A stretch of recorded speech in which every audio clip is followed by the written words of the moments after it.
इस डिक्टेशन की PDF Telegram group में फ़ाइल नंबर 003 के नाम से मिलेगी। तो डिक्टेशन स्टार्ट करते हैं 5 सेकंड के बाद।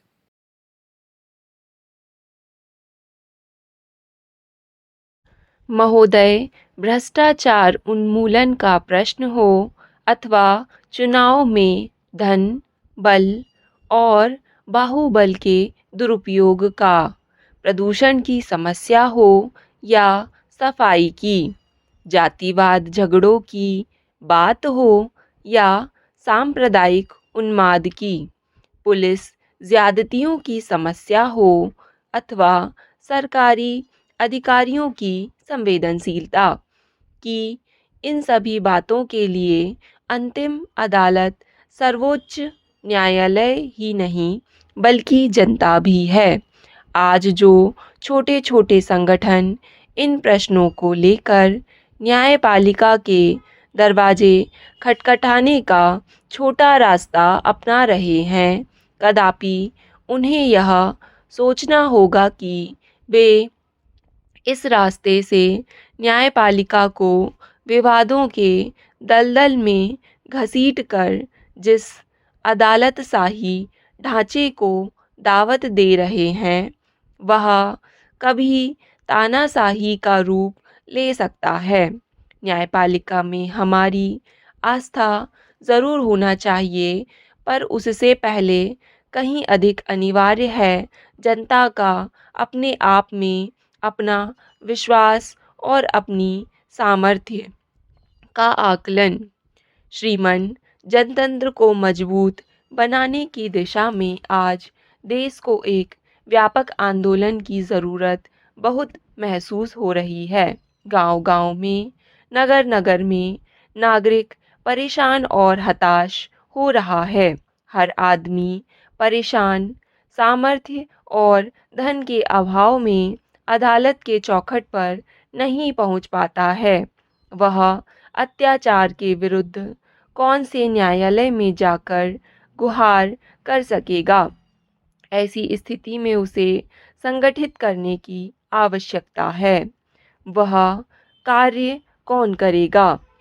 स्वयंसेवी संगठन, सर्वोच्च न्यायालय, उच्च न्यायालय के चक्कर काट रहे लोग इस न्यायालय की तुलना में जनता की अदालत में जाकर जनमत और जन आंदोलन को मजबूत करने का रास्ता चुने, तो शायद वे भारतीय जनतंत्र के वर्तमान गतिरोध और बिखराव को दूर करने में सचमुच में निर्णायक भूमिका अदा कर सकेंगे। रास्ता तो कठिन है, पर जहाँ तक मैं समझता हूँ कि जनतंत्र को मजबूत करने का यही रास्ता ठीक है। महोदय, भारतीय प्रशासनिक सेवा और उनके समकक्ष सेवा अधिकारी वर्ग सरकार से ऊंचे वेतनमान की मांग कर रहा है। यह मांग इसलिए की जा रही है कि निजी क्षेत्र के औद्योगिक घरानों में अपने अपने अफसरों को ऊंची ऊंची तनख्वाह के साथ अन्य दूसरी सुविधा देने की बेशक होड़ लगी हुई है।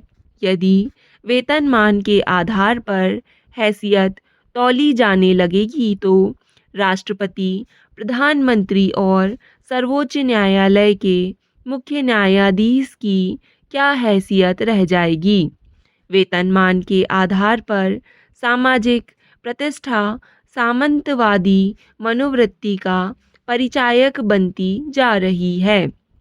इस प्रकार की मनोवृत्ति के अधिकारी देश की जनता के साथ न्याय नहीं कर सकते। दरअसल सरकारी अफसरों को प्रयास करना चाहिए कि आज अशासकीय क्षेत्र में जो स्पर्धा ऊंचे वेतनमान की चल रही है, उसको समाप्त करने के लिए कोई ठोस कानूनी प्रावधान किया जाए, ताकि भारत जैसे देश में वेतनमान की नहीं बल्कि श्रम और कर्तव्य निष्ठा को सम्मानजनक माना जा सके। उन्हें प्रशासकीय ढांचे को अधिक कारगर और जन उपयोगी बनाने वाले बिंदुओं पर विचार कर उचित निर्णय लेने चाहिए। देश में भ्रष्टाचार होने के बावजूद आज भी बहुत से चरित्रवान, ईमानदार, निष्ठावान राजनेता और अफसरों की कमी नहीं है। वे आज भी मौजूद हैं। आवश्यकता तो सिर्फ इस बात की है कि ऐसी मानसिकता को बदला जाए जहां तक हो सके निष्ठा, ईमानदारी और कर्तव्य पालन को प्रतिष्ठा का आधार बनाया जाए। इसके साथ ही यह भी देखा जाना ज़रूरी है कि शासकीय कोषालय का धन अधिक वेतन भत्ते में खर्च करने की तुलना में धन को विकास कार्य में लगाया जाना चाहिए। जन कल्याण कार्य में लगाया जाना चाहिए। इस कार्य को मूर्त रूप देने के लिए प्रशासन में उच्च पद पर पदस्थ व्यक्तियों को अपनी मानसिकता और मानदंड बदलने होंगे। महोदय, आजकल हम एक बहुत ही कठिन दौर से गुजर रहे हैं। देश में बहुत गड़बड़ चल रही है। ऐसा लग रहा है कि अब पुरानी चेतना समाप्त हो गई है और स्वतंत्रता संग्राम का उत्साह धीरे धीरे ठंडा पड़ रहा है। अभी तक हम नया संतुलन कायम नहीं कर पाए हैं। राजनीतिक, आर्थिक, सामाजिक और मनोवैज्ञानिक विषय पर एक पेचीदा खेल खेला जा रहा है, जिसके गंभीर परिणाम हमारे सामने आ रहे हैं। उदाहरण के तौर पर व्यक्तिगत और सामूहिक दोनों प्रकार की हिंसा में वृद्धि हुई है। धार्मिक, जातीय मामले नए आयाम ले रहे हैं जो खतरे से भरे हुए हैं। हमारे राष्ट्रीय नेताओं की हत्या की जा रही है। चारों तरफ असहिष्णुता और विरोध का वातावरण फैल रहा है। वास्तव में भारतीय राजतंत्र के स्तंभ की चार मूलभूत संकल्पना लोकतंत्र, समाजवाद, धर्मनिरपेक्षता और गुटनिरपेक्षता पर अत्यधिक दबाव पड़ रहा है। हमारे संविधान के आधारभूत सिद्धांतों की पुनः संरचना और व्याख्या करने की आज नितांत आवश्यकता महसूस हो रही है।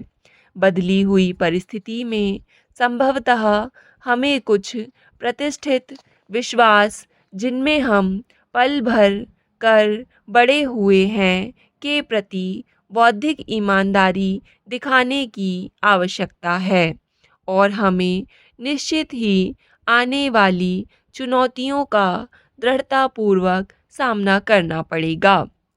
इस संबंध में विशिष्ट व्यक्ति बहुत कुछ कहना चाहते हैं, लेकिन मैं उन कुछ प्रमुख समस्याओं की चर्चा करना चाहूँगा जिनका मेरे विचार से हम आज सामना कर रहे हैं। भारतीय राजतंत्र के चार स्तंभ पर एक एक करके विचार करने की आवश्यकता है। सबसे पहले मैं लोकतंत्र को लेता हूँ। हमारी लोकतांत्रिक व्यवस्था की सबसे बड़ी उपलब्धि यह रही है कि देश के प्रत्येक भाग में, चाहे वह लद्दाख का छोटा सा गांव हो या लक्षद्वीप का एक द्वीप, चाहे वह बस्तर का गांव हो अथवा कोई महानगर, हर जगह राजनीतिक चेतना का विकास हुआ है। श्री गुजराल ने कहा कि भारत युद्ध नहीं चाहता, अपितु शांति और अमन चाहता है। तकनीकी क्षेत्र में निपुणता हासिल करने का मुख्य ध्येय इतिहास से सबक हासिल करना है। श्री गुजराल ने पूर्व थल सेना अध्यक्ष को इतिहास पुरुष की संज्ञा देते हुए कहा कि उन्होंने अपने युद्ध कौशल से नए युग का सूत्रपात किया था और हमको भी इस विरासत को कायम रखने के बारे में हर तरह से तकनीकी निपुणता हासिल करने का संकल्प पूरा करना चाहिए। उन्होंने कहा कि प्रजातंत्र में सरकारें बदल सकती हैं, हम में मतभेद पैदा हो सकते हैं, लेकिन एकता के सवाल पर एकजुट रहें। डिक्टेशन पसंद आए तो वीडियो को लाइक तथा चैनल को सब्सक्राइब ज़रूर करें।